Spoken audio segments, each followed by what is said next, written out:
चकवाल से आए हुए हमारे मेहमान खसूसी भी कह लें भाई हमारे चौधरी इमरान कैसर अब्बास साहब, उनसे गुजारिश करूंगा कि आप तशरीफ़ लाएं और अपने ख्यालात का इज़हार फरमाएं।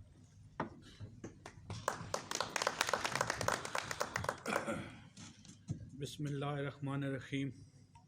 शुरू अपने रब के नाम से जो दिलों के भेद खूब जानता है।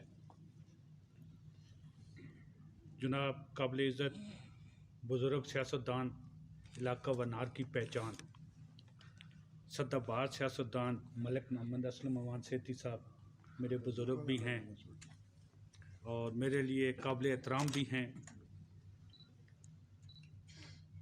सैयद इमरान शाह साहब सरकार, जनाब principal government post graduate college Khushhal Kalan professor अजमत जोगी साहब,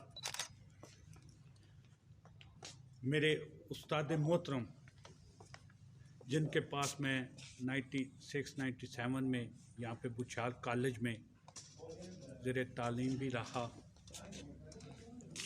मलिक इजाज़ जंजुआ साहब, मलिक मोइनुद्दीन साहब जो हमारे सऊदीया में पाकिस्तानियों की बहुत बड़ी पहचान है, मेरे साफ़ी भाई मलिक खालिद ज़मीर साहब, कभी नून के रहनुमा थे, कभी पीटीआई के रहनुमा बने और कभी चकवालियन सोशल ऑर्गेनाइजेशन पे आए। मलिक इश्तियाक वज़ीर साहब, मलिक अख्तर नवाज़ साहब, अशरफ ज़की साहब, पाकिस्तान मेडिकल एसोसिएशन चकवाल के जनरल सेक्रेटरी हैं, तारफ़ के मोहताज नहीं, चकवाल में काफ़ी टाइम गुजारा, सियासत में बड़ी एक्टिव शख्सियत हैं। डॉक्टर इकराम उलग साहब, मेरा बहुत प्यारा भाई, मेरे गुज़श्ता 20 सालों का साथी उस्मान अमान भाई, उनके साथ उनकी टीम, इफ्तिखार चिल्ला साहब, इस तकरीब के मेज़बान मलिक शफीकुर रहमान साहब, डॉक्टर मुश्ताक साहब रावलपिंडी से स्पेशल तशरीफ़ लाए। आप सब भाइयों का मैं अपनी तरफ से अपने तहसील प्रेस क्लब चकवाल की जानिब से यहाँ पे हमें मदऊ करने का, इज़्ज़त अफ़ज़ाई करने पर शुक्रिया अदा करता हूँ। ये बात है मलिक आबिदुर रहमान साहब उस वक्त की जब यहाँ पे प्रोफेसर अजमत जोगी साहब ने और आपने सरदार खान नियाज़ी साहब को बुलवाया, जो रोज़नामा पाकिस्तान के चीफ़ एडिटर हैं और रोज़ न्यूज़ के चीफ़ एग्जीक्यूटिव हैं। तो उस तकरीब में आपने हमें भी मदऊ किया। खालिद ज़मीर साहब, आपकी तवज्जो के लिए उस तकरीब में जब आए, उस वक्त के सैयद अली मोहसन डीपीओ थे, वो भी साथ थे। तो वो जब तकरीब मैंने देखी तो वो कहते हैं ना, जब किसी आंख को सबसे पहले आप देखते हैं वो भा जाती है। मुझे मलिक आबिदुर रहमान उस दिन से भा गया कि मलिक आबिदुर रहमान में वो तमाम सलाहियतें मौजूद हैं जो एक जर्नलिस्ट में होती हैं। चलें इलाकाई प्रेस क्लब मामलात, मुश्किलात, ये अपनी जगह एक मुसलमान हकीकत हैं और इनको तस्लीम भी करना चाहिए। मैंने 98 में जब कॉलेज छोड़ा तो सहाफ़त का आगाज़ किया, रोज़नामा जंग रावलपिंडी का नुमाइंदा बन के। वो मेरा सहाफ़ती सफ़र था। पहले वो सहाफ़ती सफ़र था, फिर सहाफ़ती मुखालफतों में बदलता गया और यहाँ तक चलता गया कि आज तक मैं उसी मैदान में उसी अज़्म और जज्बे के साथ और उसी सहाफ़ती मुखालफत के साथ खड़ा हूँ। बड़े बड़े वक्त आए, सबसे बड़ा वक्त हमारे पे उस वक्त आया जब इस इलाका का फरजान मलिक तनवीर असलम अमान MPA बनने के बाद सूबाई वज़ीर बने, लेकिन खुशकिस्मती समझूं या बदकिस्मती समझूं, वो हम माज फतह न कर सके उन साफ़ती मुखालफिन से जो हमें फतह करने की सोच थी।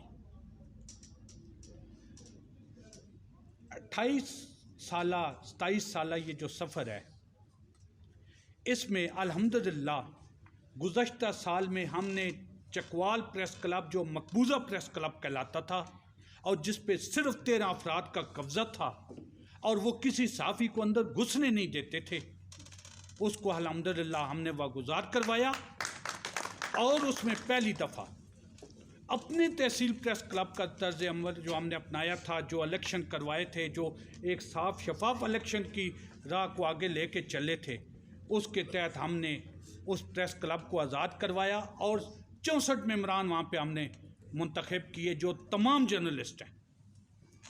जब वो मुंतखब हो गए तो हमने इलेक्शन का प्रोसीजर शुरू किया। अल्हम्दुलिल्लाह आज तक मैं उस चकवाल प्रेस क्लब का सेक्रेटरी फनास हूँ।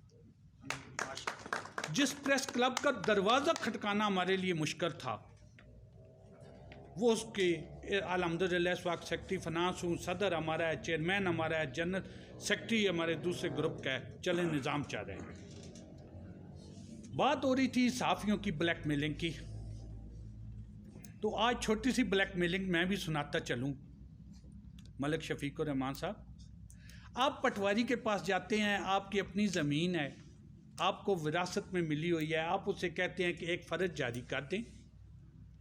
एक कागज़ का टुकड़ा है, उसने अपना रजिस्टर्ड खोलना है, जमाबंदी उसमें से आपका नाम निकाल के कि आपके नाम इतनी कनाल ज़मीन है, आपको वो फ़र्ज सबूत मल्की या अदालत में पेश करने के लिए या ज़मानत के लिए देना है, जिसके लिए government of Punjab, government of Pakistan उस पटवारी को माना तनख्वाह दे रही है, लेकिन वो आपको फूड पे बिठाता है, वो आपको लाइन में लगाता है, वो आपसे अपनी मर्जी के पैसे लेता है और जब हम जाते हैं तो ब्लैकमेलर का लक़ब दे दिया जाता है। आगे चलें, एक ट्रैफिक एहलकार खड़ा है, उसके पास से 20 गाड़ियाँ ओवरलोडेड जा रही हैं, 50 रुपए किराए की खातर बस पे छत पे लोग बिठाए हैं, उनको कोई गर्ज नहीं है, 50 रुपए की अहमियत है। गाड़ी एक्सीडेंट हो, 2-4 आदमी मर जाएं, 2-4 ख़ानदान तबाह हो जाएं, उनको क्या फ़िक्र। अगर उसको कैमरे में दिखाएंगे, आईना दिखाएंगे कि जनाब ये देखें ठंडार साहब, सार्जेंट साहब, हवलदार साहब, ये क्या हो रहा है, वो कहेगा ये बहुत बड़े ब्लैकमेलर हैं। ब्लैकमेलिंग का सर्टिफिकेट इस वक्त साफ़ी के लिए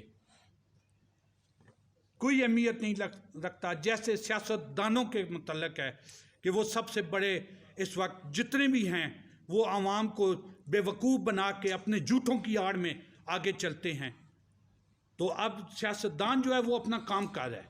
इस इलाके में जो तनवीर असलम अमान सेठी ने काम किए हैं, बिलाशुबा इसमें कोई शक नहीं कि उन्होंने इस इलाके की तामीर और तरक्की में जो किरदार अदा हो सकता था वो किया है। बाज नहीं कर रहे, बाज को तो हल्के के गाँव के नाम अगर पूछ लिए जाएं तो वो भी नहीं पता। जब उन्हें कहा जाए कि आप इस गांव का नाम बता दें तो साफ़ी ब्लैकमेलर है जी, इश्तिहार मांगता है जी, पैसे मांगता है जी। ये एक ऐसा अलमिया बन चुका है और हमारी बदकिस्मती है कि जिसमें अब खालिद ज़मीर साहब क्या कहा जाए। चलें असल टॉपिक की तरफ आते हैं। तहसील प्रेस क्लब चकवाल की जब मैंने बुनियाद रखी, डॉक्टर इकराम साहब ने बताया तो एक अज़म के तहत रखी, एक हौसले के साथ रखी। अकेला चला, फुटपाथ पे खड़ा होकर फैसला किया कि आज मेरा ख्याल है वक्त आ चुका है कि जो चकवाल के प्रधानमंत्री जर्नलिस्ट हैं, जिनमें ख्वाजा बाबर सलीम बहुत बड़ा नाम है, तगमा इम्तियाज़ भी रखता है, लेकिन किसी को हक देना नहीं जानता, किसी को आगे नहीं बढ़ने देना चाहता, वो आज मेरा ख्याल है वक्त आ गया कि मैं अपने एक बुनियाद रख दूँ अपने इदारे की और चल पड़ूँ। बड़ी मुश्किलात आई, मुकदमात, इधर से टेलीफोन, उधर से धमकी। अल्लाह ताला है, वही इज़्ज़तें देता है और वही रब आपको हौसला देता है। हौसले पे चलता गया। हमने चकवाल में पहली दफ़ा, मलक मोहिउद्दीन साहब आपकी तवज्जो के लिए, चकवाल में पहली दफ़ा साफ शफाफ इलेक्शन बैलेट पेपर के ज़रिए करवाया और सबको बताया कि ये कोई बात नहीं जो कहे कि चलें जी बैठ के एक ड्राइंग रूम में एक लिस्ट सामने रख के इसको लगा लो, इसको लगा लो, इसको लगा लो। नहीं, वो सिस्टम आप चेंज होना चाहिए। जैसे डिस्ट्रिक्ट बार है, हर साल वो इलेक्शन करवाते हैं, उनका एक साफ शफाफ इलेक्शन होता है, उसी अंदाज में चला, उस के उनका जो तरीक़ाकार था उसको अपनाया। गुज़श्ता साल जो इलेक्शन हुआ उसमें मैं लूज कर गया, मेरा ग्रुप हार गया, लेकिन वही जज्बा और जुनून आगे चलाया कि कराना है तो साफ शफाफ इलेक्शन कराना है, कोई हारे या जीते, मुझसे इससे कोई गर्ज नहीं। ग्रुप दोनों हैं, ये मेरे भाई बैठे हैं, तौकीर अनवर साहब मेरे साथ चेयरमैन रह चुके हैं, अभी सबका चेयरमैन ग्रुप इनका है। इलेक्शन लड़ना है 5 जनवरी को। सबसे बड़ा जो मेरे लिए इस दफ़ा ये एजाज़ था कि काजी वसीम जहांगीर ने जब इलेक्शन लूज़ किया तो उसने मेरा दिया हुआ हार मेरे चेयरमैन को पहनाया। हमने ये रवायत डालने की कोशिश की कि देखें, एक तो किसी हकदार को हक देना सबसे बड़ी बात। मलक अब्दुल रहमान इस अहल था, उस दिन से मेरी नज़र में अहल था जिस दिन सरदार खान नियाजी यहाँ आए थे। किसी अखबार के मालिक को, किसी टेलीविज़न चैनल के मालिक को इलाकाई रिपोर्टर जब बुलाए तो अल्लाह ताला की ज़ात की वो सलाहियतें उसमें मौजूद हैं जिनकी वजह से वो ये सारे काम कर सकता है।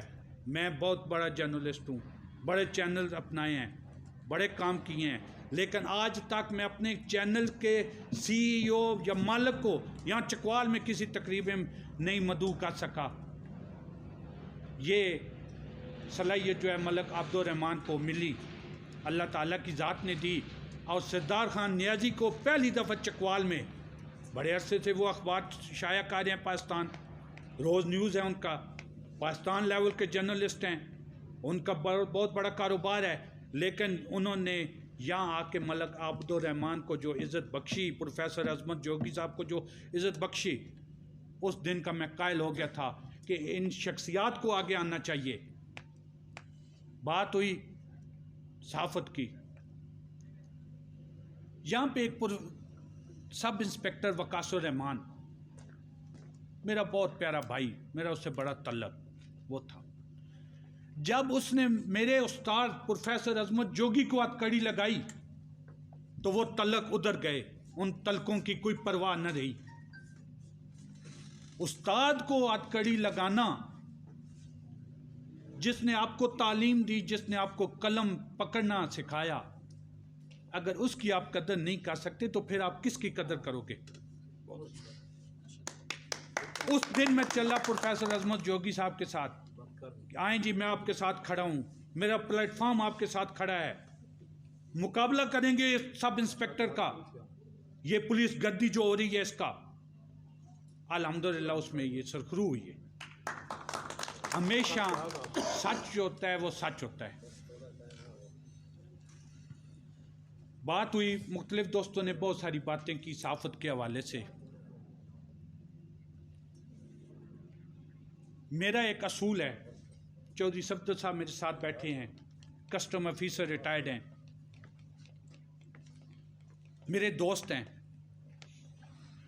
नासिर महमूद आराई साहब जो मलिक फ़हीम साहब के मुकाबले में थे, तशरीफ़ फरमा हैं, वो मेरे भाई हैं, दोस्त हैं।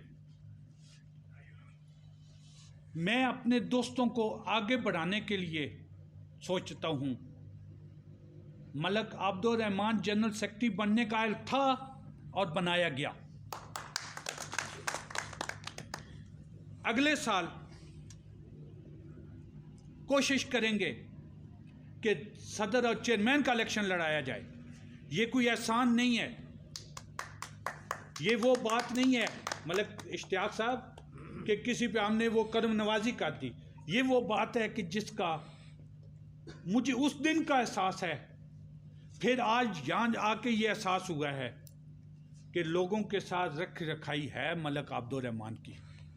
ये जो लोग बैठे हैं ये यहाँ के वनार की वो करीम है जो वो है। वैसे मलक मोइनुद्दीन साहब खुद इलेक्शन लड़ते हैं, इनके भाई यहाँ से चेयरमैन होते हैं, सियासी फिगर भी हैं। ठीक है जी। मलक असलम सेठी साहब तशरीफ फरमा है। एक आपको छोटा सा वाक़या सुनाता चलूं।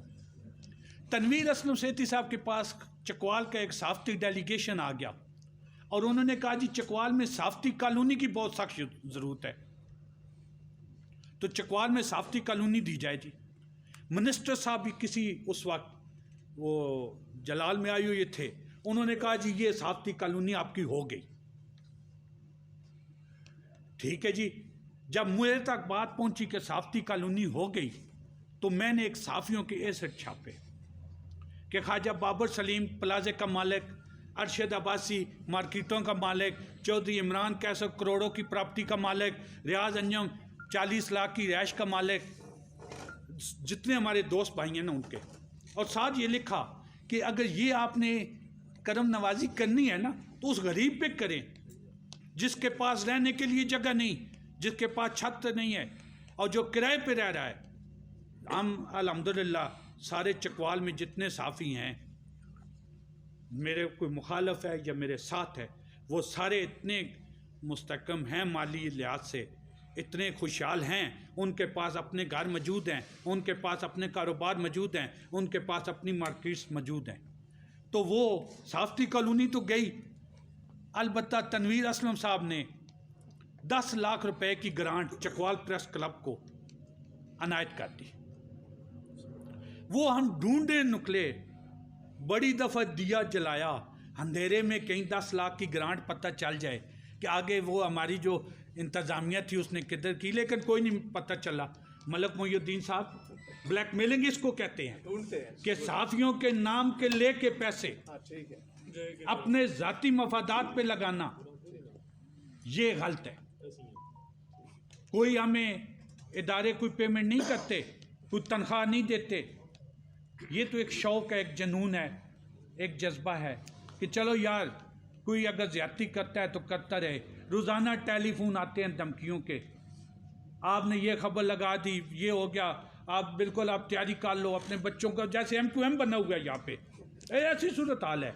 इतने ये सारे नेक इंसान हैं कि जो उसकी आप वो पहले मलक उस्मान अमान भी बात कर रहे थे, जिसके हक में खबर लगाएं वो कहेगा बहुत मेहरबानी जनाब, और जिसके खिलाफ लगाएं वो कहेगा मैं तो ऐसे दूर से धुला हुआ हूँ कि ये 10 करोड़ रुपए का, 5 करोड़ रुपए का, 2 करोड़ रुपए का नोटिस लें और कोर्ट में पेश हो जाएं। मैंने अपने जो गुज़श्ता 10-15 साल हैं उनमें करोड़ों रुपए तकसीम किए हैं, जो मेरे ऊपर डेफिमेशंस के दावे हुए हैं। जनाब बड़े ये सारे ईमानदार लोग इकट्ठे हुए हैं, बड़े सारे साफ़ी, जो सबसे बड़ा ब्लैकमेलर है, ये जो हमें ताना दिया जाता है, वो पहले उस्मान अमान भी बात कर चुके हैं। अल्हम्दुलिल्लाह मेरे तहसील प्रेस क्लब के किसी एक मेंबर के खिलाफ कोई ये कह दे कि किसी से हमने 1 रुपए की डिमांड की हो, मेरा सबसे बड़ा गहरा तल्लक मलक असलम सेठी साहब से है, बुजुर्गों वाला तल्लक है। लेकिन अगर ये हमें 2 अफ्तारियाँ करवा देते थे अपने इक़्तिदार में, तो अब तो वो भी भूल गए हैं, वो भी किसी ने नहीं करवाई। ठीक है जी, सच्ची बात सच्ची होती है जी।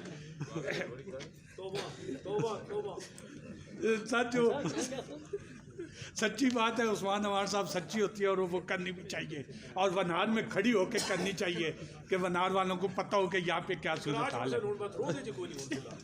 चलो आ जाएंगे जी, नेक्स्ट आ रहे हैं। अच्छा, मैं जनाब सारे भाइयों का बहुत शुक्रगुजार, उस आबद अवान साहब नूं मैं अपनी तरफों मुबारकबाद पेश करना, और जितना तरद्दुद किया गया इस तक खसूसी शुक्रिया अदा करना।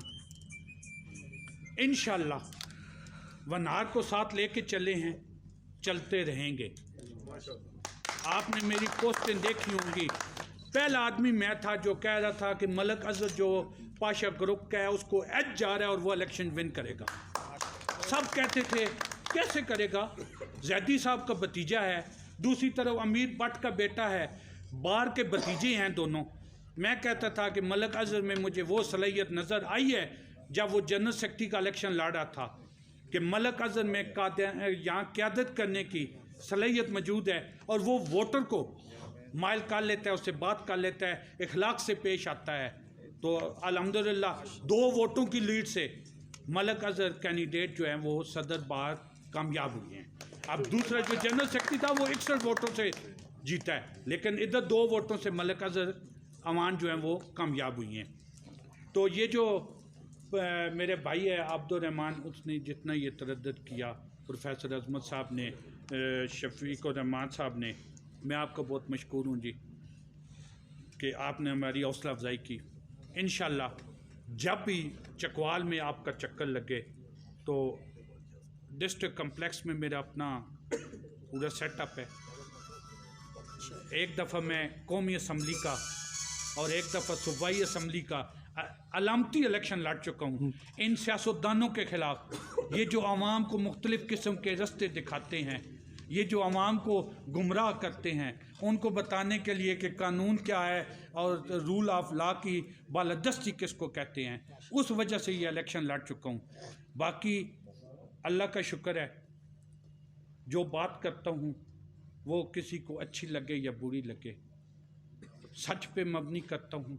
कोशिश करता हूँ कि कल किसी पे ऐसी बात न की जाए जिससे शर्मिंदगी का सामना करना पड़े। साफत में रहते हुए एक ही चीज़ सीखी है कि सच जिस हद तक बोल सकते हो बोलो, और किसी का तहफ़्फ़ुज़ नहीं करना अगर वो उसके अहल नहीं है तो। बहुत शुक्रिया।